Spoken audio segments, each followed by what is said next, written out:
Some directors focus on the lighting, some focus on the effects, some focus more on the story, and everything else takes a back seat to it, and some focus on the character development.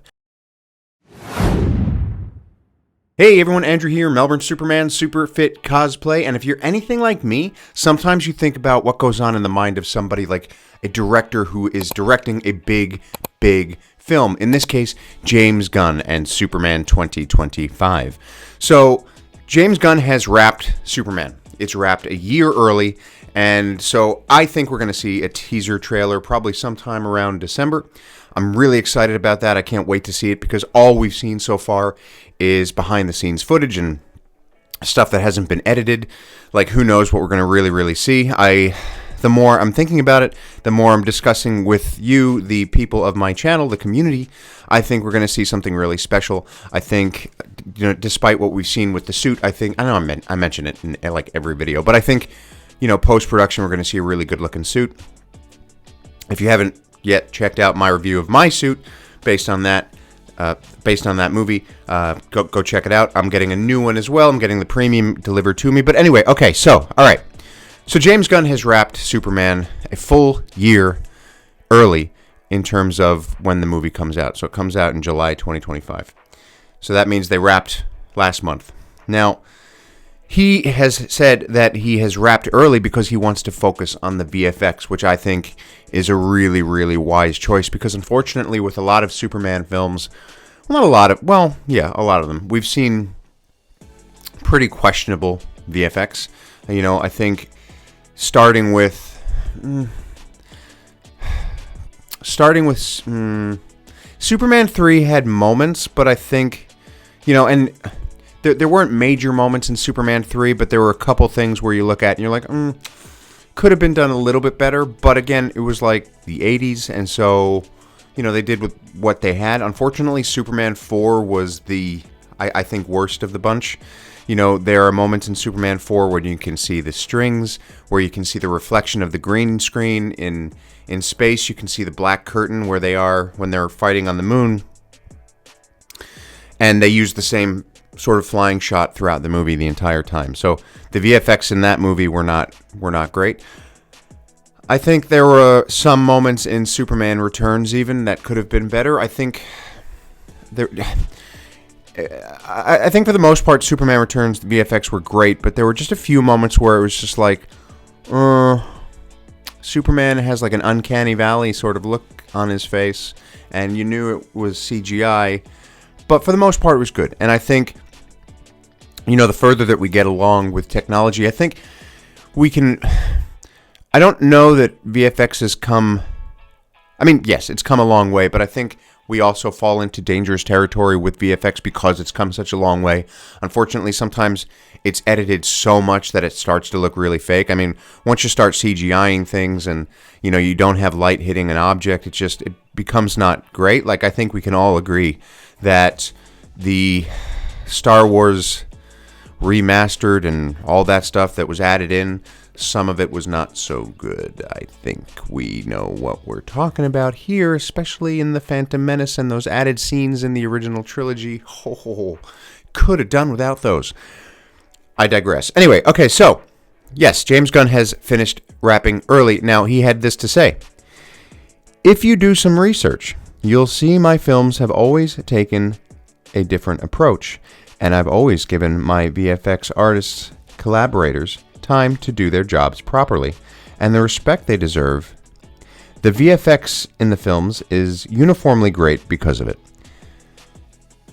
And then he goes on to talk about his friends at ILM and WITA and how talented they are. I feel like I read that like I was AI. I'm not AI. I promise.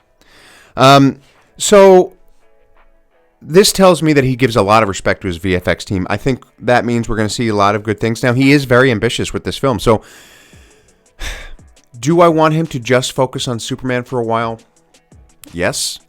Do I think that's where the Snyderverse went wrong a little bit? Focusing on too much too soon?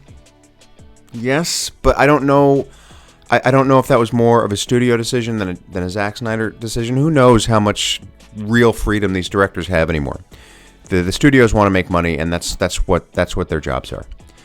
So James Gunn also he talked about his sort of process in terms of how he makes these films and what goes into his mind when he's shooting on location, or even before they even get to the shoot. So Superman wrapped a year early before its release because he was hard at work, with even shots many, many months before they even shot them. So, like, he was looking at the shots that he wanted, and he was making sure that he could edit them before they even shot the scene, because he's that invested in what it's going to look like. And I think a lot of directors are, but if you've ever worked with a director, you see that there are different types of things that they focus on, right? Some directors focus on the lighting, some focus on the effects, some focus more on the story, and everything else takes a back seat to it, and some focus on the character development. So there's so many different things that they can focus on. I'm not sure, I don't obviously know him as a person, but I can see from the movies that he has directed that VFX are very important to him. So this is also why he only shoots finished screenplays. So again, if you have ever worked on a film or a short film or something, a lot of the times there are rewrites that happen, or you start a project that isn't necessarily finished and you finish it along the way, depending on where the story goes. He apparently doesn't do that. He will only work with finished screenplays so that he can plan out exactly what he wants to do months and months and months in advance. And I think that again, is going to be a really great thing. Unfortunately, with some of the original Superman movies, with Christopher Reeve, especially from 2, 3, and 4, they were walking into things that weren't quite done, and they were finishing it along the way, and that's why we got sort of some of the things that we got. And not all of it was great, obviously. Special place in my heart for them, don't get me wrong. The original Superman movies with Christopher Reeve are still amongst my favorite movies. He also went on to say that Supergirl is being handled in the same way. Now, he's not directing Supergirl, but he was saying that this is how they're handling the VFX for that. It's going to be a completed story when they shoot it. So that's exciting. It's exciting that he was talking about Supergirl, so that's kind of cool. Hopefully it doesn't get canceled, again. So look, I guess that's all I have to say about that. I think it's really interesting just to look into the mind as a performer, as a creative myself. It's always interesting when I see stories on sort of the mind of a director or an actor and what they're thinking, what their process is. I thought I'd share that with you and my little insight into it. So look, if you enjoyed this video, please like, comment, subscribe, hit that notifications bell, ding ding. Remember, I touch on Superman, fitness, cosplay, pop culture, everything in between. I'm sure I can find a niche for you. Stick around. Share your friends. Don't share your friends. Share this with your friends. Follow me at Melbourne Superman, and thank you so much for watching, and I will catch you next time.